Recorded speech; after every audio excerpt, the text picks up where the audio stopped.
Hey, rock fan, I wanted to share with you a stellar album that I've been checking out all week. You know how you go through your music streaming services and you kind of click on what's new or new releases? Guess what I saw? Cheap Trick. Remember Cheap Trick? Yes, that Cheap Trick. The I want you to want me. Sorry, I butchered that.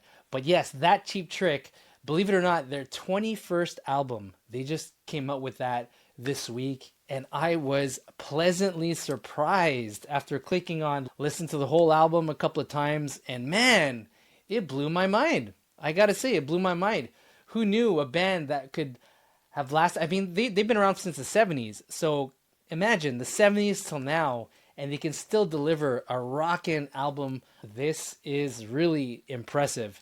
I joke around with my friends, a band normally has about four really good albums in them, and after that it's all kind of downhill. But I'm really impressed with this album. I mean, it has everything you want on it. It's definitely a rockin' album, don't get me wrong, but it has really good variety. It has surprises as well. You'd be listening to a song and then whoa, this riff would come in and completely change the dynamics of the song and make it awesome. Rick Nielsen's guitar playing on this one, I'm telling you, he's at his peak. It really impressed me. That's one of the things that impressed me the most about this album is his playing, his guitar playing. There's different parts going on. I'm telling you, his solos are on another level. Very energetic, very powerful solos, and in your face, urgent. I love it. I love the sound. And obviously, Robin Zander singing. Wow, who knew at that age you can sing like this? Obviously, it's in the studio, but hey, I went to see him live a couple of years ago. They did this thing, I think it was called The Kings of Chaos, where it was him, I believe it was Sebastian Bach in the band. It was a super group. Duff McKagan was in the band as well. I think Matt Sorum was drumming, if I'm not mistaken. But Robin Zander did the one of the most memorable live experience I've ever had. He sang The Flame, and it was just him. It was just him playing guitar and singing that song, and it was so moving. It was so emotional. You heard his voice, his beautiful voice, and an acoustic guitar singing that classic song, love song, I should say. And it almost brought me to tears. It was so moving. And to this day, I remember it. What a performance that really marked me, and one of the highlights of my life for sure.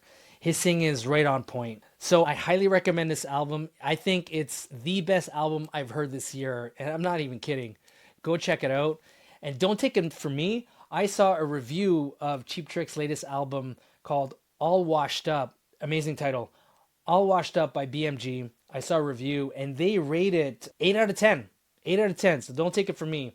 And I'm here to read you this article to prove to you that I'm not crazy, and to let the professionals let you know how good this is. Now, before I get to the 8 on 10 review by Chris Roberts from Classic Rock Magazine, I gotta say the reason why I love this album is that it really does take you on a journey. Obviously, there's some rockin' songs, but there's slow ballads, there's medium tempoed songs, and even within a song, like I said earlier, you have these surprises that come in.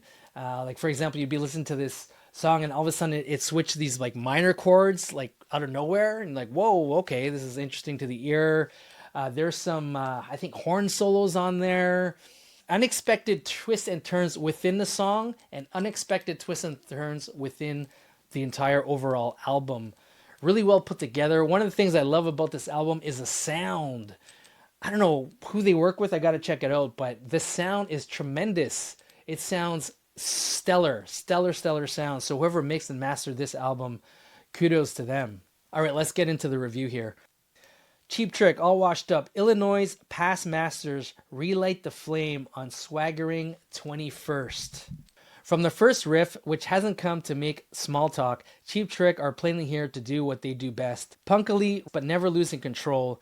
These septuagenarians, whatever that means, do I get that right? Septuagenarians are still tapped into the mother lode of rock 48 years since their debut. They're still bright beasts who understand its essence. They know it, own it, like Parliament knew funk, like ABBA knew pop, like Hank knew country. Decades on from the moment in Surrender, when they were startled to discover their mom and dad getting high to Kiss records. They're delivering their turbocharged power pop so purely that multiple generations will be able to roll on a couch to the ageless thrill of someone getting classic rock right. All washed up, they're a clean machine.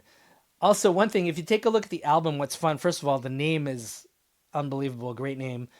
Secondly, there's 4 washing machines on it.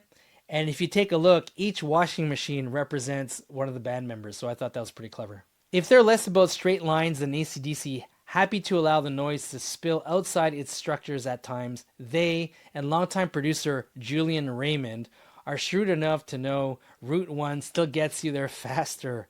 Home run single 12 Gates flirts with the Beatles' Rain, its harmonies especially, before blowing the doors off. Robin Zander, who hits his marks throughout this humdinger, sings of a brand new start and a new taste coming. In truth, anyone looking for those things is in the wrong place.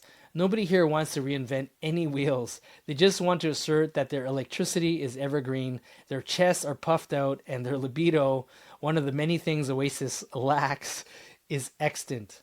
Like we said, it's rock. Everything pounds excitedly. Rick Nielsen's guitars, garrulous, until the inevitable slow one halfway through as a token nod to light and shade. So that's what I say is taking through a journey. It starts, their first song is really rocking, and then near the mid of the album, it kind of dips down a bit, slows down a bit, and then rocks back up.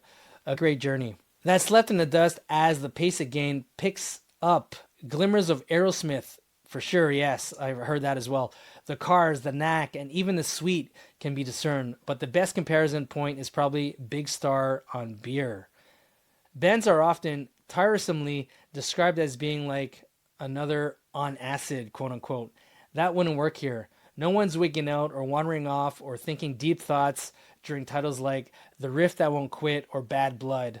Bad Blood, actually, it's one of my favorites. Go check it out. That would dilute the direct crunch of the punches. Cheap Trick just aimed to fizz. And so still singing of wanting to touch you and be touched, of getting it on and whamming and booming and banging, Cheap Trick stay eternally youthful, loyal servants of a genre which is lucky to have their priceless magic. Review by Chris Roberts. Cheap Trick, in my eyes, is a band that really never got the credit they deserved and never really rose to the top of the mountain like some of the other bands that came out during their time. I don't know why. I'm really not sure, but I mean, they're power pop, so they're definitely accessible type of music. And Rick Nielsen and Robin Zander are just killer talents in their own right. But unfortunately, even like recently, they haven't really done any headlining tours. What Cheap Trick is known for is really opening acts for big names. And obviously a lot of big acts respect them as a band and as musicians, so they've been able to stay relevant by opening for a lot of these bigger acts. But man, that aside, whatever aside, just looking at the album from a musical point of view and just how much of a rockin' album it is, if you're looking at just rock and not really thinking about how the world is depressing right now or AI is gonna kill us, but you just want to rock and have a good time, this is the album for you. It definitely has my vote for the best album I've heard in 2025. And man, I can't believe it came out in November, but hey, at least we got it. So enjoy it. Thank you for listening.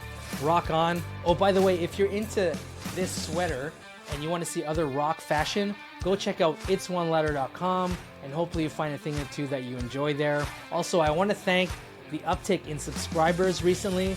I really appreciate you all. I started this channel, I just wanted to share my love and passion for rock, hard rock, heavy metal. That's all I wanted to do. I want to share these amazing articles and introduce you to bands that you may not have heard of or you've forgotten about, new bands specifically. That's it. That's all I want to do. So I appreciate it. Hopefully I add value to you, and we'll see you in the next one. Thank you so much. Rock on one louder.